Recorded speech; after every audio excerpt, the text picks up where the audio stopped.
Hello बच्चों, आज की इस वीडियो में हम कर रहे हैं क्लास 10th की मैथ्स की वर्कशीट नंबर 67, जो कि आपकी वही प्रोबेबिलिटी की है, प्रायिकता।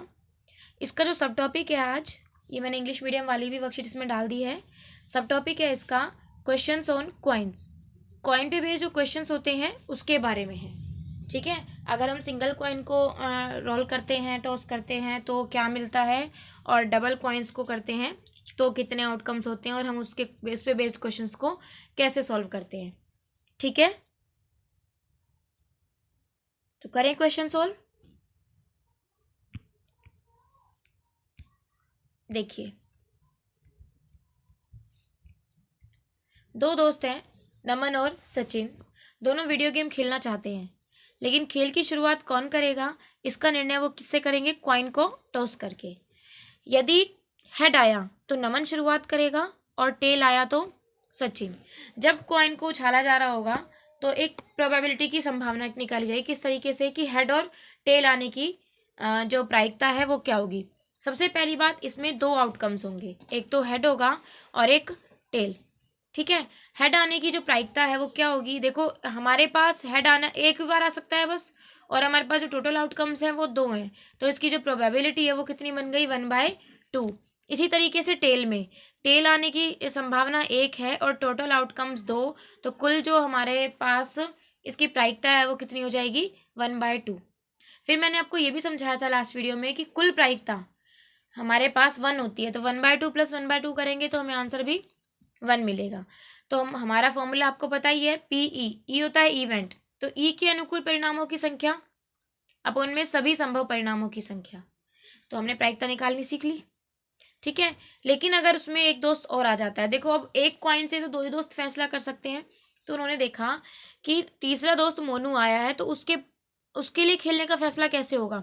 तो उन्होंने क्या सोचा, इसके लिए हम दो सिक्के उछालेंगे, दो सिक्के टॉस करेंगे।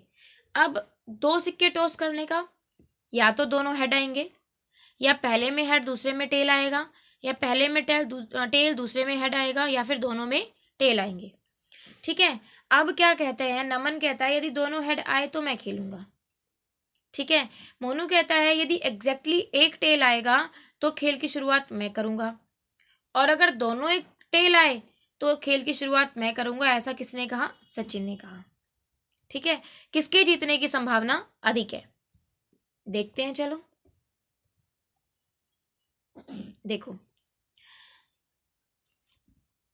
दो हेड कितनी बार आएंगे? एक बार। ठीक है, कितनी बार आएंगे? एक बार आएंगे।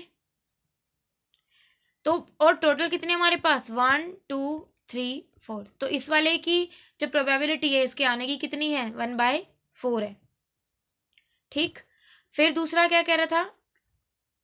दोनों टेल। इसने क्या कहा? अगर दोनों टेल आए तो इसकी प्रोबेबिलिटी भी 1/4 हो, क्योंकि दोनों टेल एक ही बार आ सकते हैं। लेकिन जो मोनू ने कहा कि एग्जैक्टली एक टेल, यानी और कुछ भी आए मत आए, लेकिन अगर एक टेल भी आ गया तो वो खेलेगा।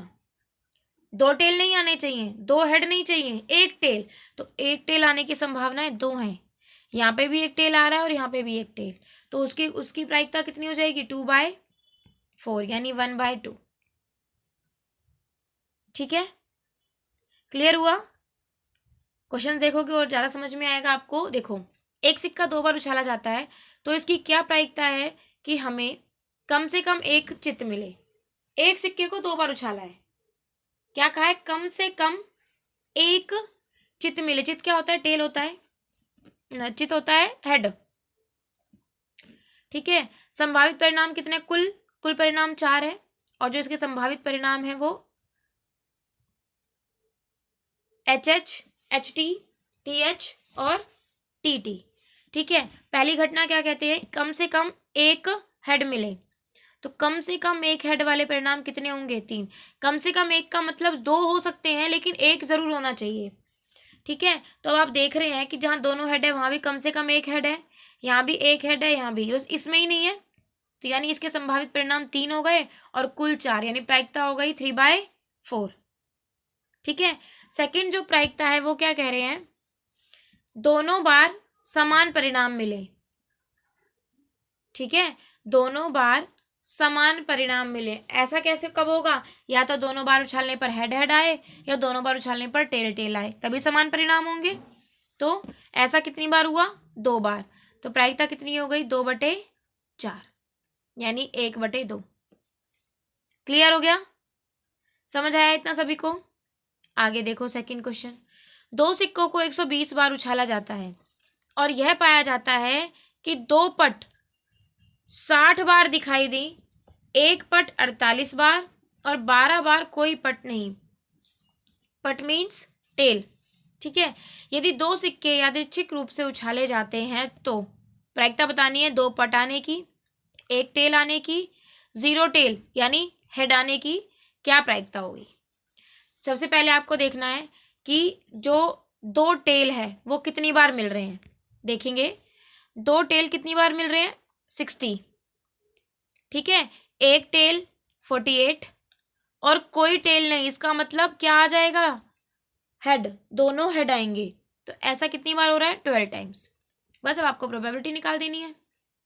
जब आप E1 की निकालोगे तो 60/120, जब आप E2 की निकालोगे तो 48/120, E3 की 12/120।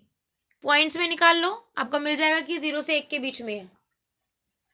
लेकिन हम चेक कर सकते हैं इसको कि हमारे पास E1 plus PE1 plus PE2 plus PE3 1 होना चाहिए। ऐड करके देखोगे तो 1 ही आएगा। क्लियर है? समझ आया सभी को क्वेश्चन? अब हम खुद से सॉल्व करेंगे तो और ज़्यादा हमें समझ में आएगा। ये इंग्लिश मीडियम की वर्कशीट है।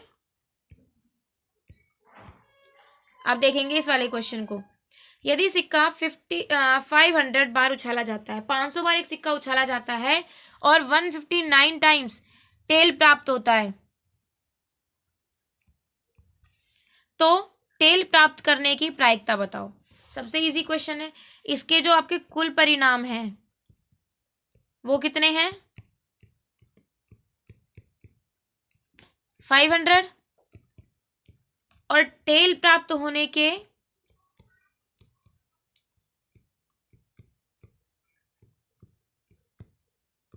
संभावित परिणाम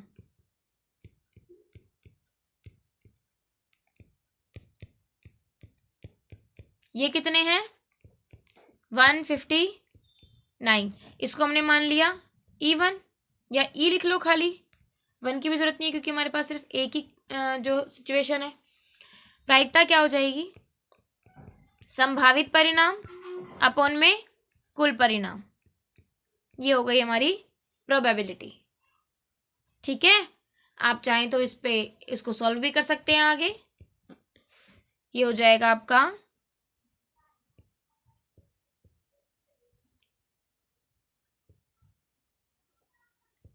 समथिंग समथिंग। ठीक है, क्लियर? समझ आया सभी को अच्छे से? अगर प्रोबेबिलिटी में फिर भी कोई डाउट रह जाए, कहीं पे कुछ समझ ना आए, तो आप मुझसे पूछ सकते हैं।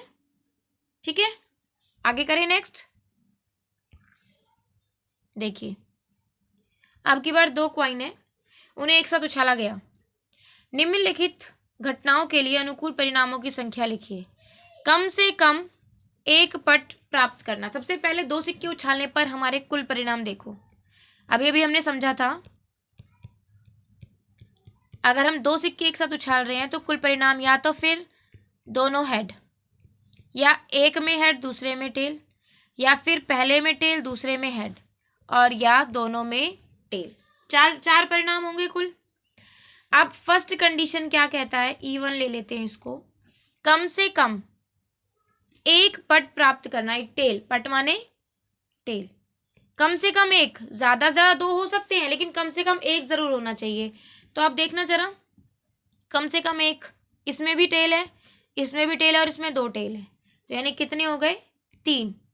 HT, TH और TT, यानी 3। और अगर हमें PE1 भी निकालनी हो, वैसे इसमें दिया नहीं है, इसमें सिर्फ ये दिया कि अनुकूल परिणामों की संख्या लिखिए, लेकिन अगर हमें इसकी प्रोबेबिलिटी निकालनी हो तो हो जाएगी 3/4। अब करेंगे E2 के लिए बात। एक भी पट प्राप्त न करना, अर्थात एक भी टेल ना होना। एक भी टेल नहीं होगी, इसका मतलब क्या होगा? दोनों हेड, और ऐसी सिचुएशन सिर्फ एक ही है, दोनों हेड, यानी 1। तो Pe2 कितनी हो जाएगी 1/4।